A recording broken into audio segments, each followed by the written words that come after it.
Dayaan sa mismong National Achievement Test. Yan po ang inimbestigahan ng GMA News at pinatotohanan ng isang nakausap naming estudyante at isang proctor. At ang promotor, hindi lang daw mga estudyante. Ayon po sa isang party list sa mga teacher, posibleng natutokso ang ilang guro na siguruhing mataas ang score ng kanilang mga estudyante. Kung bakit, alamin sa special report na ito.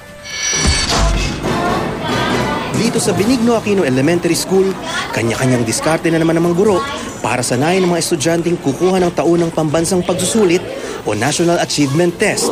Isang exam para sukatin ang kaalaman ng mga mag-aaral sa grade 3, grade 6 at 4th year high school. Pero si Seth di niya tunay na pangalan, estudyante sa isang public school sa Bulacan. Hindi na raw kinailangan pang magsunog ng kilay nang kumuha siya ng NAT noong isang taon. Lahat na ng subject, nilagay sa blackboard, pinigit doon yung mga sagot. Pagkatapos na, nung nakopya na lahat, sinunog na rin yung kode ko na yun. Hindi ko alam kung saan napunta yung pati yata abot tinago. Halos ganun din ang karanasan ng private school teacher na si Lian. Hindi niya tunay na pangalan nang mag-proctor sa isang public school para sa NAT. May mga subject, tapos may mga letters. Ganun na. Kaya ako napatunay sa sarili na ganda pa ng case. Mula 2002, nagsisilbing batayan ng NAT para malaman ang mga aspetong dapat pang pag-usayin sa edukasyon. Paliwanag ng DepEd. Ito po talaga ay isang uri ng tinatawag nating assessment. Yan po lamang ang tanging layunin niyan. Pero ang resulta ng NAT, isa rin sa 3 batayan ng gobyerno para sa pamamigay ng performance-based bonus sa mga public school teacher.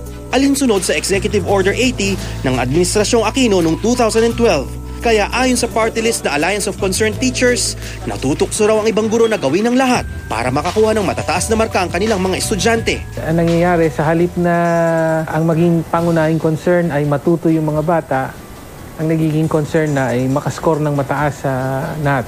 Nagiging prone to abuse yung system. Isa dito yung cheating.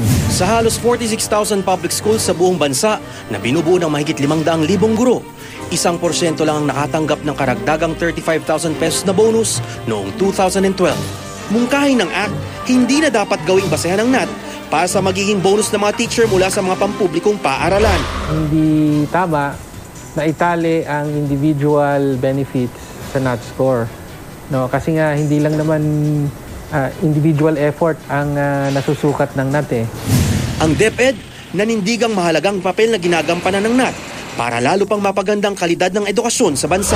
Ayaw naman natin na ang NAT ay parang magiging paligsahan o pataasan ng makukuhang score at mawawala na ngayon talaga ang focus ng ating mga guro, ng ating mga mag-aaral sa tunay na dahilan.